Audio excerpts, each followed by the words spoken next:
नमस्कार सभी को, यूथ फाउंडेशन के यूट्यूब चैनल में आप सब लोगों का स्वागत है। मैं गौतम कुमार आज फिर से 10 क्वेश्चन लेके आपके सामने हाजिर हूँ। ठीक है, तो देखते हैं आज का पहला क्वेश्चन।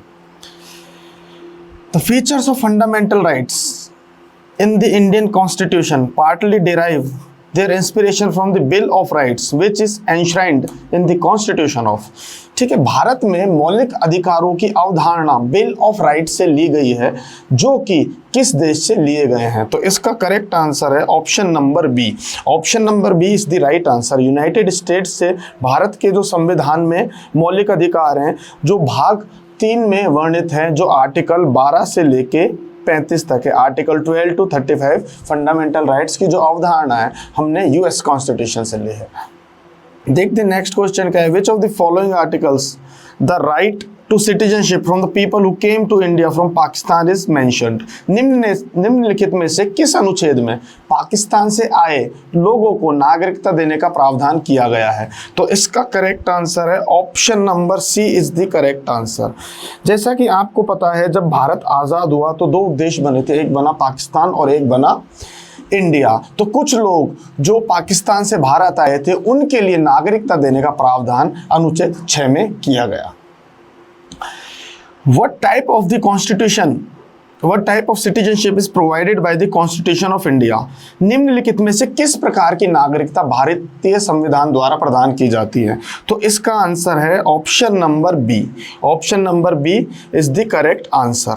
जैसा कि आपको पता है, भारत में एकल नागरिकता यानी कि सिंगल सिटीजनशिप का प्रावधान है, जिसका मतलब ये होता है कि भारत में सिर्फ आपको भारत में रहने के लिए सिर्फ भारत की नागरिकता होनी चाहिए, ना कि किसी प्रांत या राज्य की। जैसे कि राजस्थान की नागरिकता आपको नहीं चाहिए, सिर्फ भारत में रहने के लिए एक ही नागरिकता चाहिए, वो होती है भारतीय नागरिकता, इंडियन सिटीजनशिप। इसके अपोजिशन में जो होता है वो होता है इसके दोहरी नागरिकता, जो कि यूएस में है यानी कि यूनाइटेड स्टेट्स में है। इसमें ऐसा होता है कि आपको एक तो यूनाइटेड स्टेट्स की भी नागरिकता देनी पड़ेगी, उसके अलावा जिस प्रोविंस जिस प्रांत में आप रहते हैं उसकी भी नागरिकता लेनी पड़ेगी, जिसे आप दोहरी नागरिकता कहते हैं। परंतु यह प्रावधान भारत में नहीं है, भारत में केवल एकल नागरिकता का प्रावधान है।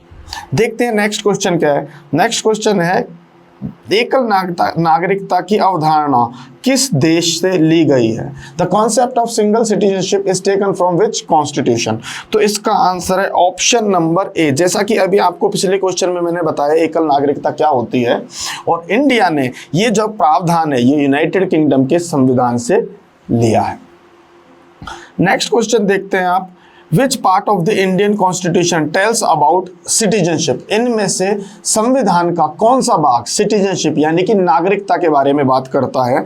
तो नागरिकता से संबंधित है भाग 2, जो आर्टिकल 5 से लेके 11 में है, वो नागरिकता से संबंध है। तो देखते हैं नेक्स्ट क्वेश्चन क्या है। निम्नलिखित का मिलान कीजिए, मैच द फॉलोइंग। भारतीय नागरिकता को प्राप्त करने का तरीका, तो इसका आंसर है पंजीकरण।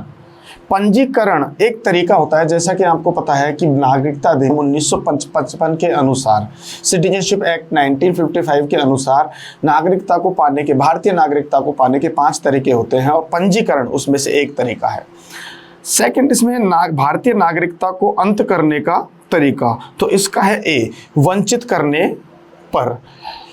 डेप्रिवेशन एक तरीका है जिससे भारत की नागरिकता जा सकती है।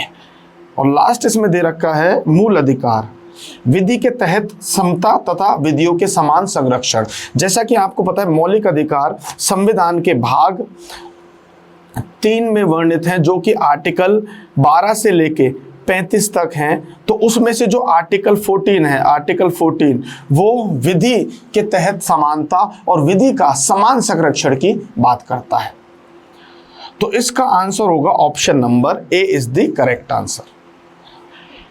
भारतीय संसद ने किस वर्ष नागरिकता विधेयक पारित किया, नागरिकता संशोधन विधेयक पारित किया? In which year citizenship amendment bill was passed? तो इसका आंसर है option number B. Option number B is the correct answer. कि संसद ने 2019 में एक चेंज किया था भारतीय नागरिकता अधिनियम सिटीजनशिप एक्ट में, जिसमें जो हिंदू लोग हैं, जो सिख लोग हैं, जो ईसाई लोग हैं, जो बौद्ध लोग हैं, जो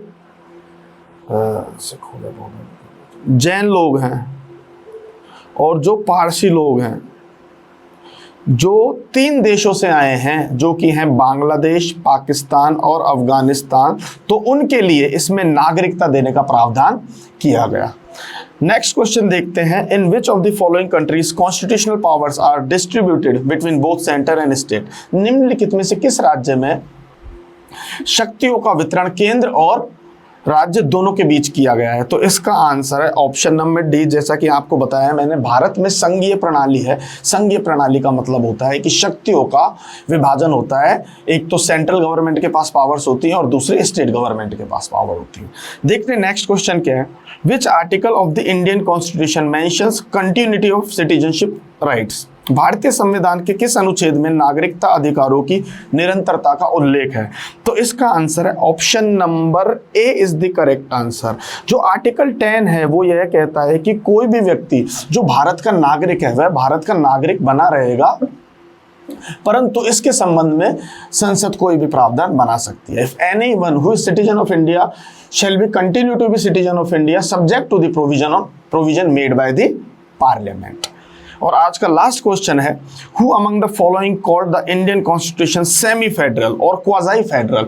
इसमें से भारतीय संविधान को किसने अर्ध संघीय कहा? तो इसका आंसर है केसी व्हीलर। जैसा कि आपको पता है, भारत का जो संविधान है संघीय संविधान है, यानी कि फेडरल कॉन्स्टिट्यूशन, जिसमें पावर्स है वो डिवाइडेड है ऑर्गन्स में। जैसे कि कुछ पावर्स सेंट्रल गवर्नमेंट के पास हैं और कुछ पावर्स स्टेट गवर्नमेंट के पास हैं। पर जो केसी व्हीलर हैं उन्होंने हमारे संविधान को अर्ध संघीय का, क्वाज़ाई फेडरल कहा, क्योंकि उनके अनुसार वैसे तो भारत का संविधान फेडरल है, संघीय है, पर कुछ स्थितियों में, कुछ परिस्थितियों में, जैसे कि आपातकाल की स्थिति में यह अर्ध संघीय हो जाता है, यह यूनिटरी फीचर ले लेता है, यह एकात्मक बन जाता है। इसीलिए भारतीय संविधान को इन्होंने अर्ध संघीय कहा। तो फिर मिलते हैं नेक्स्ट क्लास में नए 10 क्वेश्चंस के साथ। तब तक के लिए नमस्कार।